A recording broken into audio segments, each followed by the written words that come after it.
ஒரு ஊர்ல ஒரு பெரிய பணக்காரர் ஒருத்தர் வாழ்ந்துக்கிட்டு வராரு. அந்த மனிதர் சின்ன வயசுல இருந்து ரொம்ப கஷ்டப்பட்டு ஒரு பெரிய சாம்ராஜ்யத்தை உருவாக்கி வச்சிருந்தாரு. அவருக்கு அப்புறம் அது எல்லாத்தையுமே அவருடைய பையன் தான் பார்த்துக்கணும் அப்படின்னு சொல்லிட்டு ரொம்ப ஆசையா இருந்தாரு. ஆனா அவருடைய பையன் இவரளவுக்கு ரொம்ப புத்தி கூர்மையா இல்லை. எப்பவுமே சோம்பேறித்தனமாவே வீட்டிலேயே இருந்துகிட்டு இருந்தான். அவனுக்கு நாட்டு நடப்பு சரியா தெரியாமலே இருந்துகிட்டு இருந்துச்சு. இப்போ இவருக்கு ரொம்ப கவலையாயிடுச்சு. நமக்கு அப்புறம் எப்படி இந்த பையன் இவ்வளோ பெரிய சாம்ராஜ்யத்தை கட்டி ஆள போறான் அப்படின்னு சொல்லிட்டு யோசிச்சுக்கிட்டு இருந்தாரு. அப்படியே நாட்கள் கடந்து போய்கிட்டு இருந்துச்சு. அவருக்குமே வயசாகிக்கிட்டே போய்கிட்டு இருந்துச்சு. உடனே ஒரு சமயம் அந்த பையனை கூப்பிட்டு, இங்கே பாருப்பா, எனக்கு வயசாகிட்டே போகுது. எனக்கு அப்புறம் நீ தான் அந்த சாம்ராஜ்யத்தை கட்டி ஆளணும். அதுக்காக நான் என்ன பண்ணுறேன்னா, என்னுடைய அப்பா எனக்கு 4 முக்கியமான விஷயங்களை சொல்லி கொடுத்தாரு.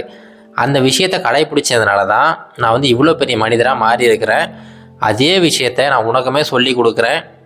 நீயும் உன்னுடைய வாழ்க்கையில் அந்த 4 விஷயங்களை தவறாமல் கடைப்பிடி அப்படின்னு சொல்லிட்டு இவருக்கு இவருடைய அப்பா சொன்ன 4 விஷயங்களை சொல்லி கொடுக்குறாரு. அந்த பையனுமே ரொம்ப ஆர்வமாக கேட்குறான். உடனே இவர் சொல்கிறாரு, இங்கே பாருப்பா, எங்கள் அப்பா சொன்ன அந்த 4 விஷயங்கள் என்னென்னா, முதல் விஷயம், எப்போவுமே உன்னுடைய வாழ்க்கையில் நிழல்லே போயிட்டு திரும்ப நிழல்லே வந்துரு. இரண்டாவது விஷயம், உன்னுடைய வீட்டுக்கு எப்போவுமே தோல்வேலி போடு. மூன்றாவது விஷயம், எப்போவுமே இனிப்பு சாப்பிடு. நான்காவது விஷயம், உன்னுடைய மனைவியை எப்போவுமே கட்டி போட்டே வச்சிரு. இந்த 4 விஷயங்களை உடைய அப்பா எனக்கு சொல்லி கொடுத்தாரு. அதே 4 விஷயங்களை உனக்கு சொல்லி கொடுத்துருக்கேன்.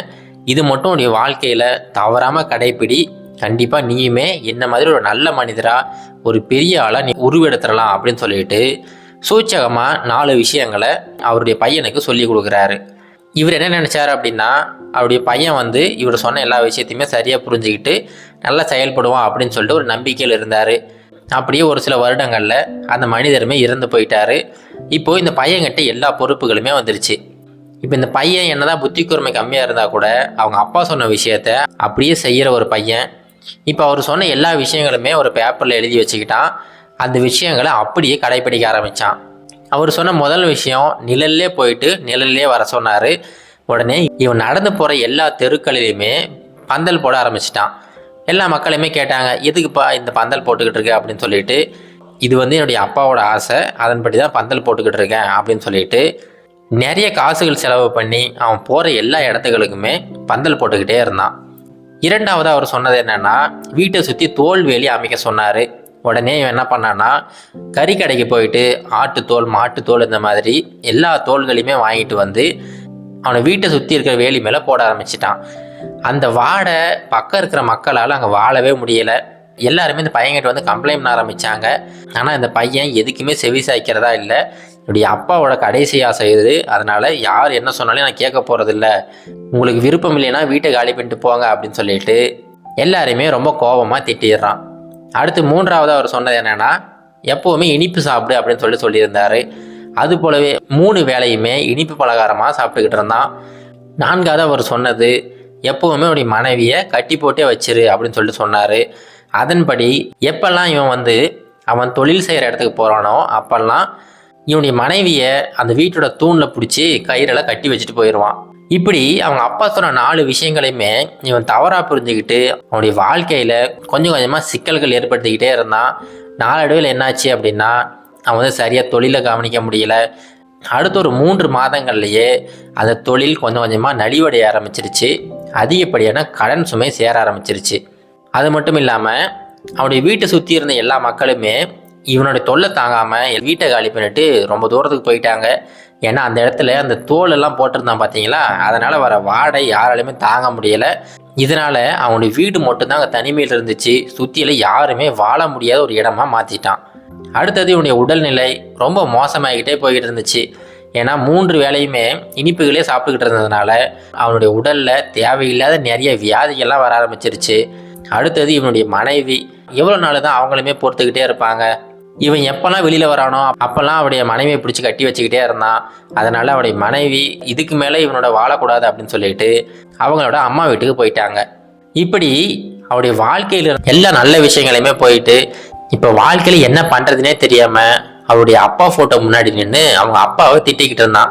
என்னப்பா நீ சொன்ன இந்த 4 விஷயங்களை கடைபிடிச்சா வாழ்க்கையில் பெரிய ஆளாக ஆயிடலாம்னு சொல்லிக்கிட்டு இருந்த, ஆனால் நீ சொன்ன இந்த விஷயங்களை கடைபிடிச்சதுனால என் வாழ்க்கையே போயிடுச்சு. என் உடல்நிலை போயிடுச்சு, என் மனைவி என்னை விட்டு போயிட்டாங்க, நம்ம வீட்டை சுற்றி இருந்த எல்லாருமே போயிட்டாங்க, இப்போ எதுவுமே இல்லாமல் ஒரு தனி மரமாக நின்றுக்கிட்டு இருக்க, இதுக்கெல்லாம் நீ தான் காரணம் அப்படின்னு சொல்லிட்டு அவங்க அப்பா ஃபோட்டோ முன்னாடி நின்று ரொம்ப கோபமாக திட்டிக்கிட்டு இருக்கிறான். அந்த சமயம் அது வழியாக ஒரு துறவி ஒருத்தர் போகிறாரு. அந்த துறவியை பார்த்த உடனே இவனுக்கு ஒரே மகிழ்ச்சி. ஏன்னா அந்த பக்கம் எந்த ஒரு மனித நடமாட்டமே இல்லாமல் இருந்துச்சு. இவரை பார்த்த உடனே அந்த மகிழ்ச்சியில் வேகமாக ஓடி போய் அவர் காலில் விழுந்து வணங்குறான். ஐயா, நீங்களாவது இந்த பக்கம் வந்தீங்களே, எனக்கு ரொம்ப மகிழ்ச்சி அப்படின்னு சொல்லிட்டு அந்த துறவி கிட்ட பேச ஆரம்பிக்கிறான். அந்த துறவியுமே கேட்குறாரு, ஏன்பா என்னாச்சு, உன் வீட்டை சுற்றி இந்த மாதிரிலாம் பண்ணி வச்சிருக்கிற, இந்த வாடையில் எப்படி தான் உயிர் வாழ்ந்துகிட்டு இருக்க அப்படின்னு சொல்லிட்டு அந்த துறவி கேட்டுக்கிட்டு இருக்கிறாரு. உடனே அந்த பையன் சொல்கிறான், அது ஒன்றும் இல்லைங்க ஐயா, எங்கள் அப்பா சாகிறதுக்கு முன்னாடி என்கிட்ட 4 விஷயங்களை கண்டிப்பாக கடைபிடிக்கணும் அப்படின்னு சொல்லிட்டு சத்தியம் வாங்கிட்டு செத்து போயிட்டாரு. அந்த 4 விஷயங்களை தான் நான் கடைபிடிச்சிக்கிட்டு இருக்கேன். ஆனால் அந்த 4 விஷயங்களை கடைபிடிச்சதுனால என்னுடைய வாழ்க்கையே தலைகீழாக மாறிடுச்சு.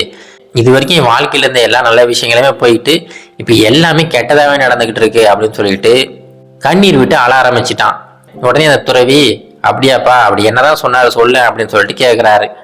அதுக்கு அந்த பையன் சொல்றான், ஐயா, இந்த மாதிரி முதல் விஷயம் என்னன்னா, தினமுமே நிழல்லே போயிட்டு நிழல்லே வர சொன்னாரு.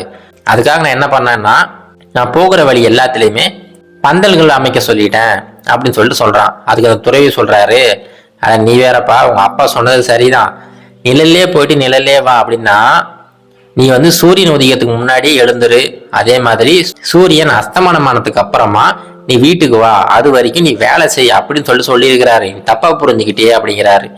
அப்படிங்களா, அப்ப 2வது விஷயம் என்ன அப்படின்னு சொல்லிட்டு 2வது விஷயத்த சொல்றான். அதாவது வீட்டை சுத்தி தோல் வேலி அமைக்க சொன்னாரு, அது என்ன காரணம் அப்படின்னு சொல்லிட்டு கேட்கறான். அதுக்கு அவர் சொல்றாரு, இங்க பாருப்பா, தோல் வேலினா ஒண்ணும் கிடையாது, நீ வீட்டுல இருந்து தொழிலுக்காக வெளியில போயிருவ, அந்த சமயத்துல வீட்டை பாதுகாக்கிறதுக்காக ஒரு நாயையும் ஒரு பூனையையும் வளர்க்க சொல்லியிருக்கிறாரு. அதை நீ தவறா புரிஞ்சுக்கிட்டு இறந்த மிருகங்களோட தோலை கொண்டு வந்து போட்டிருக்கியாப்பா அப்படின்னு சொல்லிட்டு அதுக்குமே விளக்கம் சொல்றாரு. அப்ப 3வது விஷயம், என்னை எப்பவுமே இனிப்பு சாப்பிட சொன்னாரு, அதுக்கு என்ன காரணம் அப்படின்னு சொல்லிட்டு கேட்கறான். அதுக்கு அவர் சொல்றாரு, அட நீ வேறப்பா, இனிப்பு சாப்பிட்றது அப்படின்னா எப்பெல்லாம் உனக்கு பசி எடுக்குதோ அந்த சமயத்துல நீ சாப்பாடை சாப்பிடுன்னு சொல்லியிருக்கிறாரு. ஏன்னா பசி இல்லாத எல்லா சமயத்திலுமே நீ சாப்பிட்டுக்கிட்டே இருந்தா உன் உடல்நிலை கெட்டு போயிடும். அதுவே நல்ல பசியில் இருக்கும்போது நீ சாப்பிட்ற எல்லா பொருட்களுமே ஒரு இனிப்பு சாப்பிட்ற மாதிரி தான் இருக்கும். அதை தான் அவர் சூச்சகமா சொல்லியிருக்கிறாரு அப்படிங்கிறாரு. அப்படிங்களையா, இது தெரியாம போயிடுச்சு எனக்கு. 4வது விஷயம் என்னன்னா, என்னுடைய மனைவிய எப்பவுமே கட்டி போட்டு வைக்க சொன்னாரு, அதுக்கு என்ன காரணம் அப்படின்னு சொல்லிட்டு கேட்கறான். அதுக்கு அவர் சொல்றாரு, இங்க பாருப்பா, மனைவியை கட்டி போடு அப்படின்னா நீ கயிறை எடுத்து தூண்ல கட்டுறதெல்லாம் கிடையாது. உன்னுடைய அன்பினாலும் பாசத்தினாலும் உன்னுடைய நம்பிக்கையினாலுமே உங்களுடைய மனைவியை கட்டி போடு அப்படின்னு சொல்லியிருக்கிறாரு. அவர் சொன்ன விஷயம் எல்லாத்தையுமே தவறா புரிஞ்சுக்கிட்டு உன் வாழ்க்கையவே இப்படி கெடுத்துக்கிட்டியே, இனிமேலாவது அவர் சொன்னது என்ன அப்படிங்கறது சரியா புரிஞ்சுக்கிட்டு அதன்படி வாழப்பாரு அப்படின்னு சொல்லிட்டு அவர் சொன்ன எல்லா விஷயத்துக்குமே ஒரு தெளிவான விளக்கத்தை கொடுத்துட்டாரு. அன்னையிலிருந்து அந்த பையன் அவனுடைய வாழ்க்கையில நிறைய மாற்றங்கள் கொண்டு வந்துட்டான். அவங்க அப்பா சொன்ன 4 விஷயங்களை சரியா கடைபிடிச்சு அவனுடைய வாழ்க்கையில தவறா போய்கிட்டு இருந்த எல்லா விஷயங்களுமே சரி செஞ்சு மறுபடியும் ஒரு பெரிய சாம்ராஜ்யத்தை உருவாக்க ஆரம்பிச்சிட்டான். இது போலதாங்க நம்மளுடைய வாழ்க்கையிலுமே இந்த 4 விஷயங்களை நம்ம சரியா கடைபிடிச்சோம்னா நாமுமே இந்த சமுதாயத்துல ஒரு நல்ல மனிதரா உருவெடுக்கலாம். இது கரேஜ் டு ஆக்ட் மோட்டிவேஷன் கதைகள்.